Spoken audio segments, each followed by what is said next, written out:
গণমাধ্যমের উপর মানুষের আস্থা কেন কমেছে সেটি খতিয়ে দেখার চেষ্টা করেছে গণমাধ্যম সংস্কার কমিশন। দেশের বিশাল সংখ্যক টিভি ও পত্রিকার পাঠক দর্শক কতটা আছে সেই প্রশ্নের উত্তরও খোঁজা হচ্ছে। নাম সর্বস্ব পত্রিকা বা অনলাইনে সরকারি বিজ্ঞাপন হাতিয়ে নেওয়া বন্ধ করা, দর্শক ও শ্রোতাহীন টিভি রেডিও বন্ধ করা সহ গণমাধ্যমের অনিয়ম দুর্নীতি বন্ধে সুনির্দিষ্ট সুপারিশ দিতে যাচ্ছে গণমাধ্যম সংস্কার কমিশন। আরও জানাচ্ছেন শাহনাজ শারমিন। লিলি হালাল বিউটি সোপ, বিএসটিআই কর্তৃক সনদপ্রাপ্ত দেশের প্রথম হালাল বিউটি সোপ, দীপ্তিময় উজ্জ্বল ত্বকের জন্য। রাজধানীতে মিডিয়া লিস্টভুক্ত পত্রিকার সংখ্যা 288টি, আর সারা দেশে এই সংখ্যা 302টি। অথচ ঢাকার দুটি হকার সমিতির একটি 48টি এবং অন্যটি 53টি পত্রিকা বিক্রি করে। তাহলে বাকি পত্রিকাগুলোর অস্তিত্ব কোথায়? কেন বা কোন উদ্দেশ্যে সেগুলো প্রকাশ করা হচ্ছে? এমন প্রশ্নের উত্তর খুঁজছে গণমাধ্যম সংস্কার কমিশন।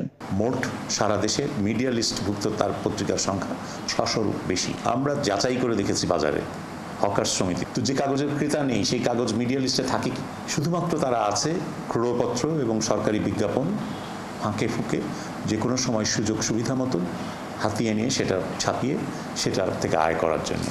তাদের আর কোনো উদ্দেশ্য নেই, কারণ তাদের তো পাঠক নেই, এমন কোনো পাঠক নেই যে পয়সা দিয়ে তার কাগজটা কিনবে। তো এই ধরনের কাগজকে কেন টিকিয়ে রাখতে হবে? কয়েক বছর আগেও এফএম রেডিওর বিপুল জনপ্রিয়তা ছিল, কিন্তু এখন রেডিও জনপ্রিয়তা শূন্যের কোঠায়।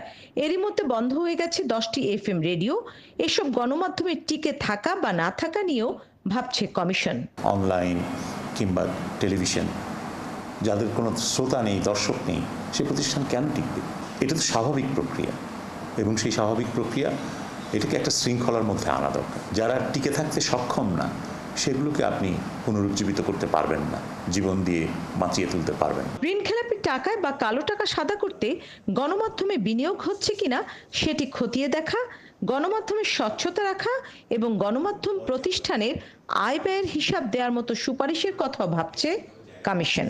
এই গণমাধ্যম শিল্পে যারা শুধুমাত্র সাময়িক সুবিধা নেওয়ার জন্য এসছে, অনেকে বলে এগুলোকে নিউজ পেপারের ক্ষেত্রে বলে ফকিরের কুলের কাগজ বা আন্ডারগ্রাউন্ড পত্রিকা। টেলিভিশনের ক্ষেত্রেও এরকম অনেক টেলিভিশন কেন্দ্র আছে যারা শুধুমাত্র বিশেষ সুযোগ সুবিধার সন্ধানেই প্রতিষ্ঠান চালাচ্ছে।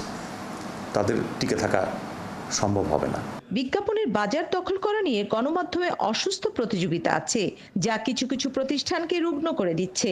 এটি বন্ধের পাশাপাশি মন্দ প্রতিষ্ঠান বন্ধ করে ভালো প্রতিষ্ঠানকে উৎসাহ দেওয়ার মতো প্রস্তাবনা দিতে যাচ্ছে গণমাধ্যম সংস্কার কমিশন।